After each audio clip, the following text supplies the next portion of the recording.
but I don't think it's exploitative, just taking advantage of Blizzard's incompetence, who let this bug slip by. See, the speedrunning community is built around these kind of things. Any incremental advantage you can possibly find, especially through glitches in the game code, pushes your time even quicker. For example, in Ninja Gaiden, they are just starting to understand RNG manipulation. RNG manipulation. This isn't fully understood by the community yet, but it seems that Hammer Brother patterns are dependent upon a timing window that starts counting after the game is turned on or reset. Having that power to control your RNG is a very advantageous position for speedrunning. You want to control as many variables as possible, as bad RNG can result in a bad run. In the case of Blackwing Lair, setting your run to have no Bronze Wyrmguards allows you to control one of the more hectic parts of the trash. Almost immediately of learning about this bug, Blizzard did a hotfix. See, this behavior was actually patched in original vanilla WoW, back in patch 1.12.1, but somehow, for Classic, Blade of Eternal Darkness could proc off of non-damaging spells such as Mind Vision. According to Kaivax, this bug snuck into WoW Classic, and they implemented a quick live hotfix to the blade. Now, after this fix was implemented, another guild known as Calamity, who, actually, going on a side tangent here, tied with Progress for a world first classic BWL clear. Like, literally tied with them according to Warcraftlogs. Anyways, Calamity utilized the Blade of Eternal Darkness to another level. They actually spammed Mind Vision on the trash behind Veil and pulled them into Razor Gore's Phase 1 of the fight, similar to pulling the last Wyrmguard pack to Nefarian's room. They prevented their streamers from streaming this tactic, but nonetheless, it was using this bug of Blade of Eternal Darkness and Mind Vision in unison to get an incremental advantage. Now, I actually find this mechanic to be quite quirky, which Classic WoW is all about the oddities and quirks that make it such an interesting game. How many warriors do you know that have a Diamond Flask healing set? I don't know, but surely plenty. Anyways, Warcraftlogs actually ended up disqualifying Calamity's run. So why is one form of abusing this mechanic allowed with Onslaught and not Calamity? They both utilized Mind Vision spamming, but Onslaught simply used it with an alt raid to control their Wyrmguard RNG, while Calamity utilized it to pull Death Talon packs to Razor Gore in Phase 1 of the fight, where there's a ton of dead time. Heck, Calamity didn't even break sub 22. And it can be argued that RNG manipulation is way more advantageous here, considering Progress's most recent speedrun on June 21st had 2 Bronze Wyrmguards in their pre-Drake's Wyrmguard pack. And plus, usually in any percentage category for speedrunning games, they allow glitches. Game-breaking glitches sometimes get their own category, but for the most part, pulling the first Death Talon pack after Veil into Razor Gore's room seems fair game here. If you believe that Blade of Eternal Darkness and Mind Vision spamming is only reserved for the hardcore guilds, well, exactly, yeah, most of these hardcore guilds are amongst the sweatiest of the hardcore. For example, Onslaught and Progress each have 15 rank 14s, while Goosey or Gussie, I'm not sure how you pronounce their guild name, but anyways, the third place guild has 9 rank 14s. I examined their gear individually here on Warcraftlogs, so there might be a mistake here, but still, the hardcore guilds are going to gain as many advantages as possible. And what's even more impressive for me though, is that the only other sub 21 minute run done by the Chinese guild Noobs actually did it with only 1 rank 14. And they also had 2 deaths. So their execution must have been pretty good if a lot of their DPS were lacking some of the best in slot gear in this phase. Ultimately, these 4 guilds should all be applauded for their accomplishment of a sub 21 though, amongst the thousands and thousands of guilds who have cleared Blackwing Lair. And furthermore, what exactly is exploitative behavior in general? Would Warchief's Blessing, considering it's a Horde only buff, would that be an exploit if you mind control your entire Alliance raid with Horde alts? Would that be considered exploiting? I don't think the original devs wanted this behavior to benefit the Alliance, but yet, I believe the classic speedrunning community in general is fine with it. I think all of this kind of quirky stuff gives Classic its unique flavor, and I welcome all of it in its unintended glory. And plus, how many other guilds abused this Mind Vision and Blade of Eternal Darkness mechanic? It's very hard to see in the logs if you use an alt raid to reset the dungeon to get favorable Wyrmguard packs. And it's not like other guilds were kept in the dark here. Every guild has been on the same playing field. It's just that a few of them actually found priests with the blades. They themselves didn't rewrite the code or implement hacks. They were simply using an incremental advantage that they could find under Blizzard's current scripting.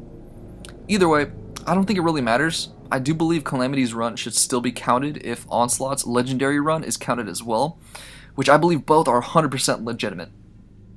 In the end though, I think Progress will have a strong chance at a sub 20, since their most recent speedrun was a 21-11, and they had 17 deaths in that run. I think they are out for revenge and trying to redeem themselves, not only for that sloppy run, but also to regain the world record before the leaderboards are locked in with the release of Phase 5 in Encourage. And now, there are more buffs, including chocolate buffs, with the Midsummer Festival. So I expect more guilds to inch closer to that 20-minute mark, if not break it outright. Now with Phase 5 just around the corner, there are perhaps only 6 to 8 more weeks of Blackwing Lair, or approximately 2 more Darkmoon Fair weeks with July and August.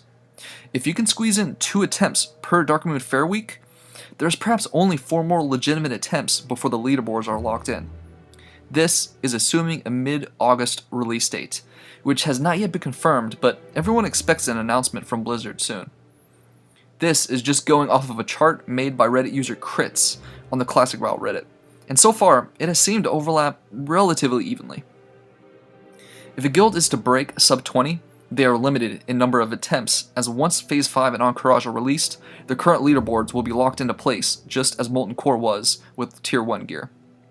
Molten Core actually ended up very similarly, with another well-experienced private server Horde guild known as Dream State taking the #1 spot from Progress as well. So I think Progress is definitely looking for revenge and trying to regain the #1 spot on the BWL leaderboards with a sub 20. Speedrunning in any other game, you have control. You are the owner of your own destiny. But in Classic WoW raiding, you need to coordinate 40 raid spots. Think about that. That's almost twice the number of players on a football field. Managing the same roster over a long period of time is quite a commitment, not just for the core members, but also perhaps the bench players who are ready to fill in spots, just in case something happens to a core raider. As a matter of fact, this is a boss fight in itself, managing a guild to function with all of the different egos. Oftentimes, guilds will run multiple MCs and BWL groups to funnel gear to their warriors and speedrun on Darkmoon Fair weeks. It's a coordinated effort with your weakest link being your biggest vulnerability for a bad time. So let's give praise and enjoy what these guilds are doing. Bugs, glitches, and all, since speedrunning in Classic adds an exciting dimension to the game, and I really hope you can try and experience it live when a streamer can stream their perspective. Well, I hope you guys enjoyed this video. Be sure to keep an eye out for future speedruns, and be sure to check out the streamers. Their links will be linked down below. Thanks for watching.